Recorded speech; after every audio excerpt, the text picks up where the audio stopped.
আচ্ছা বলুন তো, জলসার জন্য যারা জলসার দায়িত্বে থাকেন, কমিটি সাহেবানরা, তারা এই জলসা করার জন্য কত মেহনত তাদের করতে হয়, কত প্রচার তাদের করতে হয়, কত মানুষের কাছে ফোনের মাধ্যমে দাওয়াত দিতে হয় যে আমাদের অমুক জায়গায় অমুক তারিখে জলসা হবে, আপনাদের দাওয়াত, আপনারা আসবেন।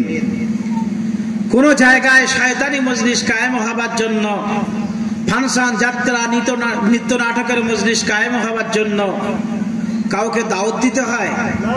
দাওয়াত দিতে হয় না। তারা বিনা দাওয়াতে সেখানে মানুষ, শত শত মানুষ সেখানে গিয়ে হাজির হয়। আর এখানে দাওয়াত দেবার পরেও, ফ্যানের ব্যবস্থা করার পরেও, বিয়ে বাড়ির প্যান্ডেলের থেকেও ভালো সুন্দর প্যান্ডেল হয়েছে, তারপরেও আজকে মুসলমান এখানে আসে না। এ মুসলমান না অন্য কিছু? এরা মুসলমান না অন্য কিছু? নামধারী মুসলমান, শুধু নামটা রেখে এরা মুসলমান। ওদের নামটা আধার কার্ডে আছে, আই কার্ডে আছে, রেশন কার্ডে আছে, প্যান কার্ডে আছে, এটাই তাদের মুসলমানের পরিচয়। বাকি তাদের মুসলমানের কোনো পরিচয় তাদের কাছ থেকে পাওয়া যায় না।